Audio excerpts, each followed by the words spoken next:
हिंदू धर्म में ऐसी कई कथाएं हैं जिनमें देवताओं की शक्तियों के बारे में बताया गया है। इनमें से कई कथा तो आपने निश्चित रूप से ही सुनी होंगी, पर कुछ ऐसी भी है जो आपने कहीं नहीं सुनी होंगी। उनमें से एक कथा है देवों के देव महादेव और श्री कृष्ण के बीच हुए युद्ध की। नमस्कार, आपका एक बार दोबारा हमारे YouTube चैनल पर हार्दिक स्वागत है।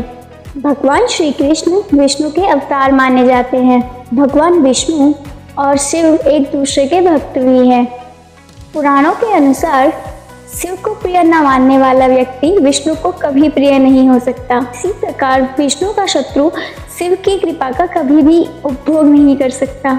लेकिन एक ऐसी घटना हुई कि जिसमें देवों के देव महादेव और श्री कृष्ण युद्ध में आमने सामने आ गए।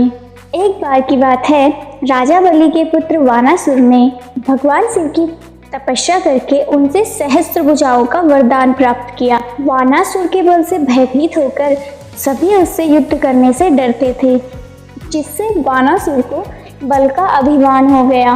वानासुर की पुत्री ईशा ने एक रात स्वप्न में श्री कृष्ण के पुत्र अनिरुद्ध को देखा। अनिरुद्ध को देखकर उस पर मोहित हो गई। जब उषा ने अपने मन की बात अपनी सखी को बताई तो उस सखी ने अपनी मायावी विद्या से अनिरुद्ध को उसके शयन कक्ष से पलंग सहित उठाकर उषा के शयन कक्ष में पहुंचा दिया। अनिरुद्ध भी उषा के सौंदर्य पर मोहित हो गया।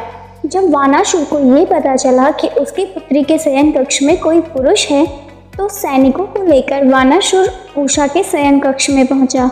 वहां वानासुर अनिरुद्ध को देखता है और वानासुर के क्रोध की सीमा न रही। उसने अनिरुद्ध को युद्ध के लिए ललकारा। दोनों के बीच युद्ध होने लगा। जब वानासुर के सभी अस्त्र विफल हो गए, तब उसने नागपाश में अनिरुद्ध को बांधकर बंदी बना लिया। जब इस घटना की जानकारी भगवान श्री कृष्ण को मिली, तो वह अपनी सेना के साथ वानासुर की राजधानी में पहुंच गए। श्री कृष्ण और वानासुर के बीच भयंकर युद्ध होने लगा। युद्ध में अपनी हार होता देख वानासुर को शिव की याद आई, जिन्होंने वानासुर को संकट के समय रक्षा करने का वरदान दिया था। इधर श्री कृष्ण ने सुदर्शन चक्र वानासुर पर छोड़ा, तो वहां वानासुर ने शिव का ध्यान किया। भगवान शिव युद्ध भूमि में प्रकट हुए और श्री कृष्ण के सुदर्शन चक्र को बीच में ही रोक दिया। वानासुर की रक्षा के लिए भगवान शिव ने श्री कृष्ण से कहा, हे कृष्ण, वानासुर मेरा भक्त है, तो कृपया आप युद्ध भूमि से लौट जाइए, अन्यथा आपको मेरे साथ युद्ध करना होगा। श्री कृष्ण ने शिव से युद्ध करना स्वीकार किया और फिर भगवान शिव और श्री कृष्ण के बीच महायुद्ध होने लग गया। जब श्री कृष्ण ने देखा कि शिव के रहते हुए वह वानासुर को परास्त नहीं कर पाएंगे, तो उन्होंने शिव से विनती की कि हे शिव, मेरे हाथों वानासुर को पराजित होना विधि का विधान है। आपके रहते मैं विधि के इस नियम का पालन नहीं कर पाऊंगा। श्री कृष्ण की यह बात सुनकर भगवान शिव वहां से चले गए। इसके बाद श्री कृष्ण ने वानासुर की 4 भुजाओं को छोड़कर बाकी सभी को सुदर्शन चक्र से काट दिया।